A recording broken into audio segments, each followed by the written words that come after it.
विद्यार्थियों को सुप्रभात, गुड मॉर्निंग एवरीबॉडी। कक्षा 10 में आज अपन ले रहे हैं छठवें पार्ट में आगे रासायनिक अभिक्रिया और उत्प्रेरक जो टॉपिक अपना है उसमें कल अपन ने ऑक्सीकरण अपचय के बारे में चर्चा की थी इलेक्ट्रॉनिक सिद्धांत के आधार पर और ऑक्सीकारक अपचय के आधार पर। तो ऑक्सीकरण अपचयन जो है सामान्य सिद्धांत हो गया, उसके बाद में ऑक्सीकारक अपचय के आधार पर हो गया। तो रिडॉक्स अभिक्रिया के बारे में पहले चर्चा की थी। रिडॉक्स अभिक्रियाएं जो है वो क्या होती है, जिनमें ऑक्सीकरण और अपचयन दोनों क्या होता है, साथ साथ संपन्न होते हैं। तो जिन रासायनिक अभिक्रियाओं में ऑक्सीकरण व अपचयन दोनों हमें साथ साथ देखने को मिलते हैं, उन रासायनिक अभिक्रियाओं को रेडॉक्स अभिक्रियाओं के नाम से जाना जाता है। तो रेडॉक्स अभिक्रियाओं के कुछ उदाहरण आज अपन लेंगे, जिससे इनको समझने में आपको आसानी रहेगी। तो रेडॉक्स अभिक्रियाओं के उदाहरण अपन ले रहे हैं। जैसे मान लीजिए आपको उदाहरण दिया गया हो, उसमें पूछ लिया गया हो कि किसका ऑक्सीकरण हो रहा है, किसका अपचयन हो रहा है, कौन सा पदार्थ ऑक्सीकारक है, कौन सा पदार्थ अपचायक है, आदि के बारे में जानकारियां जो है वो आपको पूछी जा सकती है। जैसे मान लीजिए एक उदाहरण है SnCl2 प्लस 2HgCl2 तीर का चिन्ह SnCl4 प्लस Hg2Cl2। ये मान लीजिए आपको एक उदाहरण दिया हुआ है और इसमें पूछा गया कि उपरोक्त अभिक्रिया में ऑक्सीकारक पदार्थ कौन सा है, अपचायक पदार्थ कौन सा है, किसका ऑक्सीकरण हो रहा है और किसका अपचयन हो रहा है।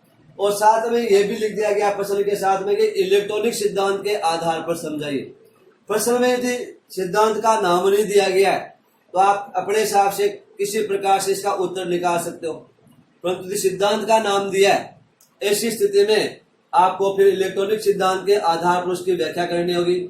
या वो कहता है कि ऑक्सीकरण अपचयन को समझाइए, तो आप सीधा, यदि सिद्धांत का नाम नहीं लिखा है तो आप सीधा उत्तर दे सकते हो ऑक्सीकरण अपचयन के आधार पर जो परिभाषा है O2 का जुड़ना हटना वाली, उसके आधार पर आप इसकी व्याख्या कर सकते हो। तो अपने पास में 3 प्रकार हो गए एक प्रकार से ऑक्सीकरण अपचयन को समझने के। एक ऑक्सीकारक अपचायक पदार्थ के आधार पर, दूसरा परिभाषा ऑक्सीकरण अपचयन की O2 का जुड़ना, O2 का हटना, H2 का जुड़ना हटना, ऋण तत्व की वृद्धि कमी, धन तत्व की वृद्धि कमी, इनके आधार पर भी अपन ऑक्सीकरण अपचयन को समझा सकते हैं और इलेक्ट्रॉनिक सिद्धांत से समझा सकते हैं। ऑक्सीकारक अपचायक के आधार पर भी इसको समझाया जा सकता है। तो सबसे पहले अपन यानी इस प्रकार का समीकरण दिया हुआ है तो आपको भाषा में अगले को कम पूछने देना है, यानी जो कॉपी चेक करने वाला है वो आपकी भाषा में पढ़े, इसका आपको इलाज करना है। इसके लिए आपका उद्देश्य क्या होगा, सबसे पहले यहीं पे रिजल्ट निकाल दीजिए आप, जिससे कि अगला पूरी भाषा को न पढ़े, है ना, जिससे कि आपको पूरे मिल सके। तो जैसे ऑक्सीकारक अपचाय की जो परिभाषा है वो इसके लिए दी बेस्ट रहेगी, उसके आधार पर अपन ऑक्सीकरण अपचयन को यहाँ पे हल कर सकते हैं। तो ऑक्सीकारक पदार्थ किसे कहेंगे, क्रिया कारकों का वह भाग जिसके पास में ऋण तत्व की मात्रा क्या होती है, ज्यादा होती है। तो ऋण तत्व का मतलब माइनस वाला। यहाँ पे देखिए Sn के साथ में 2 क्लोरीन है और यहाँ पे 2Hg के साथ में 2 दूनी से 4 क्लोरीन हो गए। तो इसका मतलब इस भाग में ऋण तत्व की मात्रा क्या है, ज्यादा है। तो यह हो गया आपके ऑक्सीकारक भाग। ये कौन सा हो गया, ऑक्सीकारक हो गया, ये हो गया ऑक्सीकारक। तो ये अपने आप में क्या हो गया, अपचायक हो गया। क्रिया कारकों का वह भाग जिसके पास में ऋण तत्व की मात्रा अधिक होती है उस भाग को बोलते हैं ऑक्सीकारक, और ऋण तत्व की मात्रा जिसमें उसकी तुलना में कम होती है वो होता है वहां पे अपचायक भाग। तो जो भाग ऑक्सीकारक होता है तो इसका मतलब यहाँ पे ऑक्सीकारक या अपचायक जो होगा हमेशा प्लस वाला होगा, अधिकतर में क्या होगा, प्लस वाला होगा। तो यहाँ पे देखिए Hg प्लस का Cl माइनस का, यहाँ पे Sn प्लस का Cl माइनस का है। तो इसका मतलब Sn और Hg ये दोनों है यहाँ पे। तो ऑक्सीकारक भाग कौन सा हुआ, Hg। तो 2Hg ऑक्सीकारक है और इसका अभिक्रिया के बाद में क्या हो जाएगा, अपचयन हो जाएगा।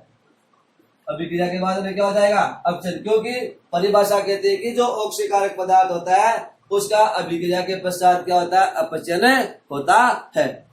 इसी प्रकार दूसरा ये SnCl2 वाला भाग हो गया, ये SnCl2 से SnCl4 बढ़ गया। तो ये भाग क्या है, अपचायक है यहाँ पे। अपचायक का क्या होगा, अभिक्रिया के बाद में ऑक्सीकरण हो गया, तो इसका क्या हो जाएगा, यहाँ पे ऑक्सीकरण हो जाएगा। आपने यहाँ पे रिजल्ट निकाल दिया तो अगला आपकी भाषा कम पड़ेगा, भाषा में अपना दिमाग कम खपाएगा वो, जिससे कि आपको फायदा मिलेगा। अतः गलती भाषा में हो जाती है तो भी कई बार आपको बेनिफिट मिल जाता है। तो SN जो है यहाँ पे अपचायक पदार्थ है और Hg क्या है, ऑक्सीकारक पदार्थ है। तो पुरानी परिभाषा जो आपकी थी कौन से, O2 का हटना जुड़ना धन तत्व ऋण तत्व वाली बात, तो यहाँ पे देखिए ऑक्सीजन और हाइड्रोजन की बात है नहीं, यहाँ पे क्या Cl है ऋण तत्व, तो SN धन तत्व है, ये ऋण तत्व है। तो इस अभिक्रिया में आप देखिए SN के साथ में पहले 2 क्लोरीन है, अभिक्रिया के पहले कितने क्लोरीन है, 2 क्लोरीन है, और अभिक्रिया के बाद कितने क्लोरीन हो गए, 4 क्लोरीन हो गए। इसका मतलब SN के साथ में ऋण तत्व की क्या हो रही है, बढ़ोतरी हो रही है, ऋण विद्युत तत्व की क्या हो रही है, बढ़ोतरी हो रही है। तो ऋण तत्व का जुड़ना, ऋण तत्व का जुड़ना क्या कहलाता है, ऑक्सीकरण कहलाता है। इसका मतलब पुरानी परिभाषा के हिसाब से SN का क्या हो रहा है, ऑक्सीकरण हो रहा है।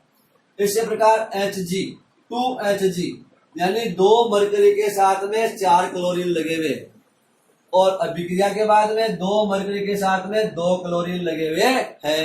इसका मतलब Hg जो है उसके साथ में Cl की कमी हो रही है, तो ऋण तत्व की क्या हो रही है, कमी हो रही है। ऋण तत्व की कमी क्या कहलाएगी, अपचयन कहलाएगी।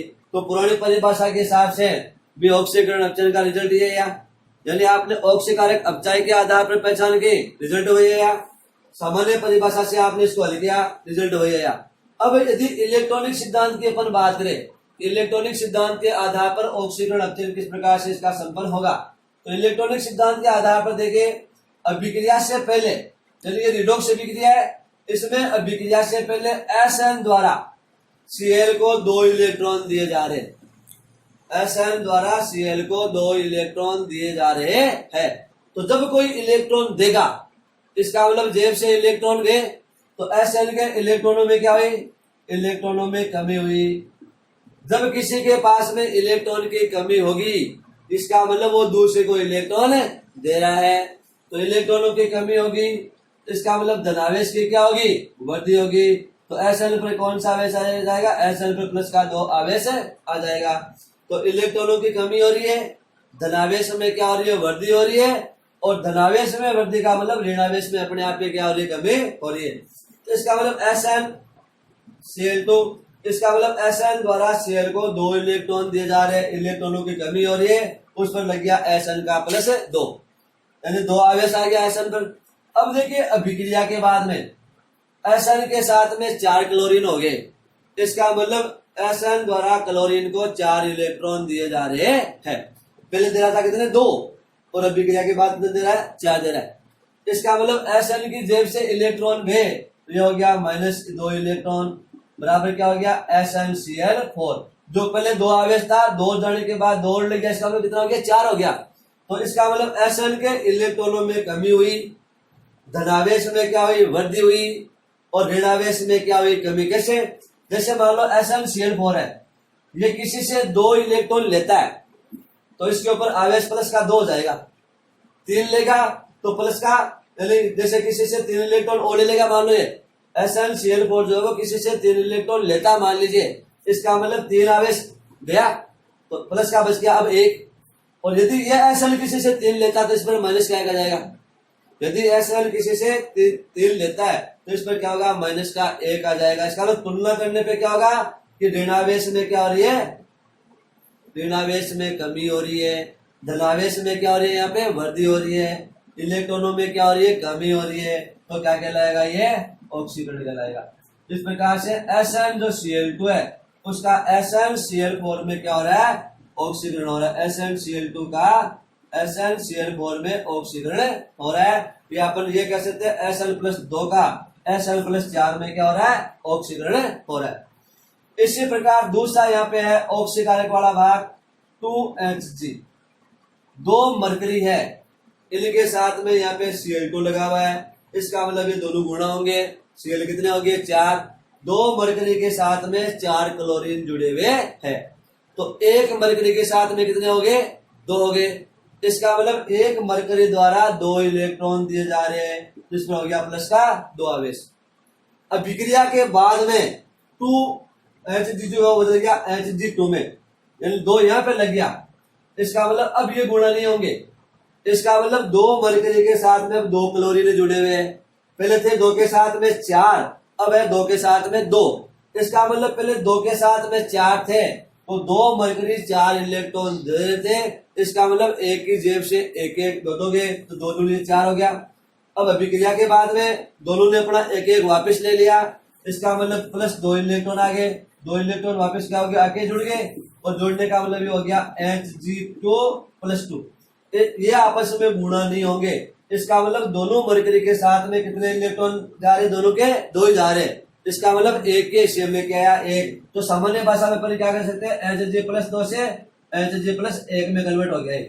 सामान्य भाषा में, हालांकि लिखने में अपन इसको ऐसे लिखेंगे। सामान्य भाषा में अपन अपने हिसाब से कह सकते हैं कि पहले Hg के ऊपर 2 आवेश था, अब 1 वापिस खींच लिया तो अब कितना बच गया, 1 बच गया। इसका मतलब धनावेश में क्या हुई, कमी हुई। तो यहाँ पे धनावेश में क्या हो रही है, कमी हो रही है। धनावेश में कमी हुई।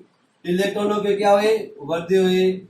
ऋण तत्व की क्या हुई, वृद्धि हुई। ऋणावेश में क्या हुई, वृद्धि हुई। तो ये क्रिया क्या कहलाएगी, अपचयन कहलाएगी। इस प्रकार से इसका यहाँ पे क्या हो गया, अपचयन हो गया। किसका, 2Hg+2 का Hg2+2 में अपचयन हो रहा है। तो देखिए रिजल्ट जो है तीनों प्रकार के नियमों से, तीनों तरीके से रिजल्ट एक ही आएगा, क्योंकि रिजल्ट हमेशा सेम रहेगा। केवल भाषा जो है वो यहाँ पे क्या होगी, चेंज हो जाती है। इस प्रकार से ये रिडॉक्स अभिक्रिया है जिसमें ऑक्सीकरण और अपचयन दोनों क्या हो रहे हैं, साथ साथ संपन्न हो रहे हैं। इसको अपन इलेक्ट्रॉनिक सिद्धांत के आधार पर, तो यहाँ पे जिसे अपन ने देखा SnCl2 2HgCl2 SnCl4+ 2Hg2Cl2, तो यह एक उदाहरण हो गया।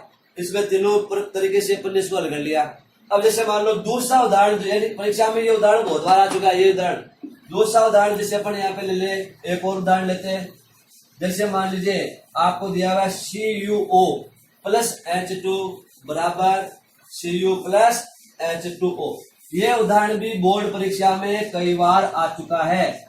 अर्थात रिडॉक्स अभिक्रिया का उदाहरण दीजिए, वहां पे इन दोनों में से आप कोई उदाहरण टिका के आ सकते हो, इनको समझा के आ सकते हो, क्योंकि आपने पहले से जिनको विशेष तौर से समझ रखा है, देख रखा है, तो दूसरे उदाहरणों में आपको जाने की जरूरत नहीं पड़ती। जैसे कल अपन ने एक उदाहरण लिया था पहले, उस उदाहरण को भी ले सकते हो। वो उदाहरण भी परीक्षा में एक बार पहले आ चुका है, परंतु ज्यादातर जो है इन उदाहरणों में से आता है। ये दोनों उदाहरण घूम फिर के आते हैं। और ये जो CuO वाला है वो आजकल ज्यादा आ रहा है। CuO+H2 बराबर हो गया Cu+H2O। ये उदाहरण मान लीजिए, इस रिडॉक्स अभिक्रिया को समझाइए या इसको, और इसमें ऑक्सीकरण किसका हो रहा है, अपचयन किसका हो रहा है, पहचान कीजिए। तो सबसे पहले क्रिया कारकों का वह भाग जिसमें ऋण तत्व की मात्रा क्या हो, ज्यादा हो। तो यहाँ पे देखो माइनस वाला है ही नहीं, तो ये तो क्या हो गया, अपचायक हो गया। और ये क्या हो गया, भाग ऑक्सीकारक हो गया। ऑक्सीकारक होता है उसका अभिक्रिया के बाद में क्या होता है, अपचयन होता है। और जो अपचायक होता है उसका अभिक्रिया के बाद में क्या होता है, ऑक्सीकरण होता है। ये ऑक्सीकारक अपचायक के आधार पर अपने रिजल्ट निकाल लिया, ठीक है। अब इसको लेते हैं अपन जुड़ना O2H2 वाले से। तो देखिए CuO, यानी Cu के साथ में पहले O है और बाद में O क्या हो गया, हट गया। ऑक्सीजन का हटना क्या कहलाएगा, अपचयन कहलाएगा। इसका मतलब Cu का क्या हो रहा है, अपचयन हो रहा है। इसी प्रकार H2 अकेला है, अभिक्रिया के बाद में O जुड़ गया। ऑक्सीजन का जुड़ना क्या कहलाएगा, ऑक्सीकरण कहलाएगा। इसका मतलब H2 का क्या हो रहा है, ऑक्सीकरण हो रहा है। दोनों से रिजल्ट सेम आया। अब अपन लेते हैं इलेक्ट्रॉनिक सिद्धांत से। इलेक्ट्रॉनिक सिद्धांत क्या कहता है, अष्टक पूरा करने के लिए लेन देन किया जा रहा है, देना या लेना। तो यहाँ पे देखिए CuO, इसमें क्या है, Cu द्वारा ऑक्सीजन को 2 इलेक्ट्रॉन दिए जा रहे हैं।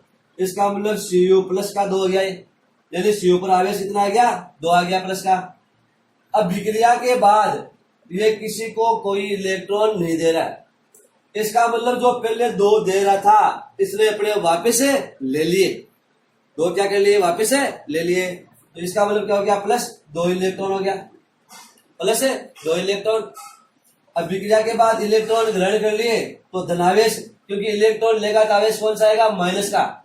तो 2 लेने का मतलब ये 2+ का आवेश गायब हो जाएगा। तो ये क्या हो गया, Cu। तो इसका मतलब धनावेश में क्या हुई, कमी हुई। भाई इलेक्ट्रॉनिक सिद्धांत क्या कहता है, इलेक्ट्रॉनों की वृद्धि हो, धनावेश में कमी हो, ऋणावेश में वृद्धि हो, क्या कहलाएगा? अपचन कहलाएगा। इसका मतलब Cu प्लस 2 का Cu में क्या हो रहा है? अपचन हो रहा है। क्या हो रहा है? अपचन। देखो इसमें भी अपचन रिजल्ट आया, रिजल्ट तीनों का सेम है। दूसरा H2 अभिक्रिया के पहले किसी को कोई इलेक्ट्रॉन नहीं दे रहा है और न किसी से ले रहा है। अभिक्रिया के बाद में H2 जो है वो बदल रहा है H2O में। इसका मतलब दोनों हाइड्रोजन मिलके ऑक्सीजन को एक एक इलेक्ट्रॉन दे रहे। दोनों हाइड्रोजन मिलके क्या करे? एक एक इलेक्ट्रॉन दे रहे। इसका मतलब दोनों से कितने के? 2 के। तो कितने हो गया? 2 माइनस का हो गया, माइनस 2 इलेक्ट्रॉन। और ये क्या बन गया? H2 plus 2। देखिए ये गुणा नहीं होंगे, इसका मतलब एक हाइड्रोजन पर एक है। यहाँ पे 2 साथ आने का मतलब दोनों के मिला के 2 है, न कि एक का। ये आपस में गुणा नहीं होते। तो इसका मतलब धनावेश में क्या हो रही है? वृद्धि हो रही है। इलेक्ट्रॉनों की क्या हो रही है? कमी हो रही है। ऋणावेश में क्या हो रही है? कमी हो रही है।